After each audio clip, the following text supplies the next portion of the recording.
এই ডোনাটটা বাসাতে যে একবার বানিয়েছে সে কিন্তু এটার প্রেমে পড়ে গিয়েছে। এই ডোনাটটা খেতে যেমন মজা, বানাতেও কিন্তু অনেক সহজ। বাসাতে থাকা কিছু উপকরণ দিয়েই এই ডোনাটটা বানিয়ে ফেলতে পারেন। তো চলুন দেখে নিই এই ডোনাটটা বানাতে কি কি লাগছে। আমি প্রায় মিডিয়াম সাইজের ৮-১০টার মতো আলু সিদ্ধ করে ভালো মতো চটকিয়ে নিয়েছি যেন বড় কোনো দানা না থাকে। একটা গাজর কুচি করে কেটে নিয়েছি ২-৩টার মতো পেঁয়াজ আর অল্প একটু ধনেপাতা একদম রাফ কুচি বা রাফ চপ। কিছু মুরগির মাংস সিদ্ধ করে শ্রেড করে নিয়েছি চিলি ফ্লেক্স, নিয়েছি মিক্সড হার্বস, আদা রসুন নিয়েছি, পরিমাণ মতো লবণ নিয়েছি, একটা সিদ্ধ ডিম নিয়েছি আর নিয়েছি ২ পিস পাউরুটির টুকরো। দেখতেই পাচ্ছেন প্রত্যেকটা জিনিস কিরকম চপ করে নিয়েছি বা কিরকম ছোট ছোট কুচি করে নিয়েছি, একদম মিহি করে নিয়েছি। আর ডিমটাও কিন্তু ক্রাশ করে নিবেন। এরপরে সবকিছু সুন্দর মতো হাতে ভালো মতো মাখিয়ে নিতে হবে। এখানে মশলার কোনো তারতম্য নেই, এটা মনের ইচ্ছা মতো।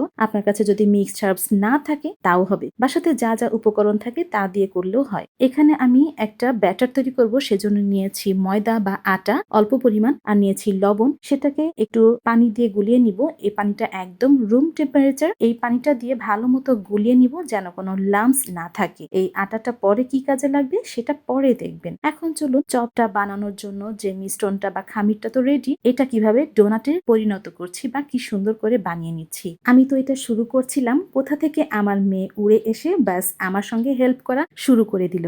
ওর এটা ইচ্ছা আছে, মাশাআল্লাহ, সবাই মাশাআল্লাহ বলবেন। আলহামদুলিল্লাহ, আমার কাছেও অনেক ভালো লাগে। আমি যে কোনো কাজ করি বা না করি আমার আশেপাশে ঘুরবে আর বলবে আম্মু কি করতে হবে বা আম্মু এটা করছো, আসো হেল্প করে দিই। তো ও সবসময় আমার সঙ্গে থাকে। এটা আসলে আমি বলে বোঝাতে পারবো না এই জিনিসটা যে কত ভালো লাগে। তো যাই হোক, এখানে দেখতেই পাচ্ছেন আলুর যে খামিটা সেটা কিভাবে হাতের শেপে সুন্দর মতো ডোনাট করে ফেলছি। সরি, হাত দিয়ে কি সুন্দর ডোনাটের শেপে আমরা রূপান্তরিত করে নিচ্ছি। একদম ইজি এটা করা, জাস্ট দেখলেই এটা হাতের আন্দাজেই আপনারা করতে পারবেন। আর এখানে ভালো মতো ব্যাটারটাতে চুবিয়ে নিয়ে তারপরে দিয়ে নিচ্ছি টোস্টের গুঁড়া বা ব্রেড ক্রামস। আমি এখানে টোস্টের গুঁড়া নিয়েছি, হালকা একটু জাফরান কালার দিয়েছি যেন দেখতে সুন্দর লাগে।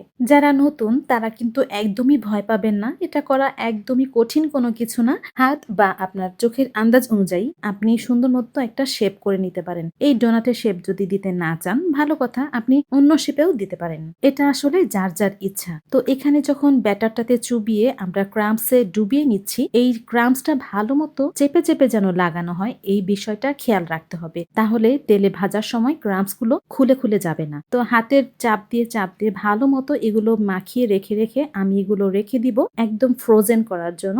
ডিপ হয়ে গেলে এটা তারপরে আমি তুলে আরেকটা কন্টেনারে রাখতে সুবিধা হবে। আর যখন ফ্রাই করবেন তখন একদম সরাসরি ডিপ ফ্রিজ থেকে বের করে চুলার তেলটা যখন একদম ভালো মতো গরম হবে তখনই দিয়ে এপিঠ ওপিঠ গোল্ডেন ব্রাউন করে ভেজে নিলেই রেডি হয়ে যাবে এই ডোনাটটি। আমার কাছে তো এটার নাম দিতে মন চায় আলুর ডোনাট, বা জানি না, আমার কাছে মনে হচ্ছে যে এটা ডোনাট একটা রেসিপি আলু দিয়ে তৈরি। তো সেটা আপনারা বানিয়ে খেতে পারেন ইজিলি। বাচ্চারা কিন্তু অনেক পছন্দ করে যেহেতু চিকেন দেয়া আছে। তো আমি তো এটা ভালো মতো একদম শীটে রেখে দিয়েছিলাম যেন একটা সঙ্গে আরেকটা গায়ে লেগে না যায়। এটা কিন্তু অবশ্যই করতে হবে, তা না হলে কিন্তু লেগে গেলে পরে উঠাতে পারবেন না। তো এই তো ভালো মতো আইস হয়ে যাওয়ার পরে আমি সুন্দর মতো তুলে নিচ্ছি। দেখতে যে এত ভালো লাগছে আর আমার মেয়ে তো দেখে মহা খুশি। তা আসলে বাচ্চারা মানে এগুলো খাবার পেলে বা দেখলে খুবই খুশি হয়। প্রত্যেকটা বাচ্চাই পছন্দ করে এই সমস্ত খাবার। তো এগুলো ঘরে থাকা উপকরণ দিয়েই তৈরি করতে পারেন। তো আপনারাও বাসাতে ট্রাই করে খেয়ে দেখবেন, এটা কিন্তু খেতে অনেক মজা। তো এই তো ছিল আজকের রেসিপি আলুর ডোনাট। এটাই হচ্ছে আজকের রেসিপি। আজকের রেসিপিটা কেমন লাগলো আপনাদের সবার কাছে সেটা কিন্তু অবশ্যই জানাবেন। ভালো থাকবেন সবাই। আল্লাহ হাফিজ। আসসালামু আলাইকুম।